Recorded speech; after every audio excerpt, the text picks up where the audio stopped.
Thank you. Thank you both for being here. All of these areas are important. I want to focus on South Sudan for a moment. I want to read to you from the first paragraph of the Enough Project. It's in combination with the Sentry, a partnership with Sentry, which is an investigative initiative. Here's what they write. South Sudan leaders have stoked violent conflict, committed mass atrocities, and created a man-made famine. The main source of the conflict is the competition for spoils, in which factions based primarily on ethnic and historical allegiance compete violently for power, and the massive opportunities for self-enrichment available through looting national budgets, exploiting natural resources, and manipulating state contracts. Would either of you disagree with this assessment? No. No, I would be a bit more specific. And then you want to be more specific, is that what you're saying?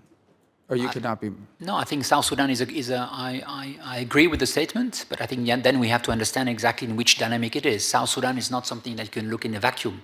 It's a country who has been created a few years ago. The leaders there have been part of a guerrilla and a questions which is there for a very, very long time. So I agree with the statement, but I think we need to put the statement, I would say, in context to understand exactly what we're dealing with. Well, and I appreciate that. I think what we're dealing with, according to this, according to the statement from Mr. Gottlieb, where he said that we hold all the warring parties, including the government, the opposition, and affiliated armed groups responsible for the hostilities that upend and even worse, target civilian lives and livelihoods. You've also had a large number of aid workers killed trying to provide services in South Sudan. So here's what I wanted to ask about, because we've talked, and you've sensed from some of the members a sense of urgency about what can we do now. And the resources, I don't think any of us disagree, although in 2013, I believe South Sudan was the largest recipient of aid in the world, and yet this remains. So the resources, I don't think, are in dispute. We all agree we want to continue to be a part of it. But that is not enough unless we get through the access problem. The access problem requires a whole-of-government approach from our perspective, and one of the suggestions that they make is that we need to, in essence, we have an opportunity to hit these leaders and their criminal networks in their wallets using the power of the US dollar, which they rely on almost exclusively to create leverage in support of a renewed peace initiative that can probably bring stability and peace to the region. And they go on to talk about changing the calculations of South Sudan's leaders through this leverage. The aim is to bring them to the table, for example, to negotiate a new ceasefire. But the leverage would involve OFAC designation of individuals and entities, both in the government and in the opposition, that it should start with mid to senior level targets. They also believe that, we can reach out to financial institutions to take extra steps to safeguard against the laundering of the proceeds of corruption originating in South Sudan. The U.S. Department of Treasury's Financial Crimes Enforcement Network should issue an advisory that identifies particular, very specific categories of money laundering associated with kleptocracy in South Sudan, including real estate transactions. The point being, the argument that they make in this report, which I am compelled to agree with, is that the only way we're going to get to the access problem here is not simply by providing more resources, but by using leverage, particularly the unique leverage that the United States brings to bear to pressuring these criminals on both sides to the table, so to organize a ceasefire and as a result allow access to humanitarian relief and the safety of the workers that provide it.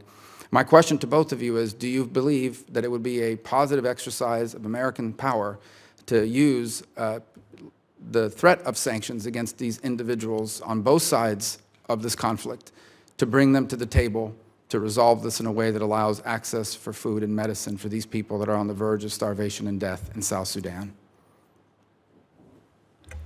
I've heard of the Enough proposal. I think that it is critical to bring U.S. leadership to bear. We've used threats through UN security resolutions. They're not always borne out. If there is a way to use the sanctions that Enough is proposing to really make a difference and to galvanize action and to jumpstart a very moribund peace process, I think it's a very important idea to explore and look at the feasibility. For this, we need to refill the special envoy position. We have long looked at local leadership as being key, local regional leadership at IGAD or the African Union as key for moving forward that process. That's still true, and it will be important to have U.S. leadership and all of our tools as a part of moving that forward. This has been a very difficult, non-productive peace process to date, but we will not be able to solve this problem if we don't engage more effectively regional leadership, African Union leadership, and ultimately look at these kinds of creative uses of sanctions. American leadership, I believe, will be absolutely essential. But Senator Rubio, I do value, and again, my limit is that I'm a humanitarian, so I will not look at all this question of sanctions and all that, but as a humanitarian, I know also my limits. And when it comes to South Sudan, it's not what is requested, not more humanitarian response. What is requested today is a political response, very clearly. And here, the framework is very clear. You have international humanitarian law, which very specifically says what party to the conflict needs to do. And there is an Article 1 of the Geneva Convention that says respect and ensure respect. What I would really find interesting is that for once, the community of states are ready to do that. And in South Sudan, it's a place where it is possible to guarantee, in fact, a respect of international humanitarian law. Absolutely. And it's a political and diplomatic endeavor.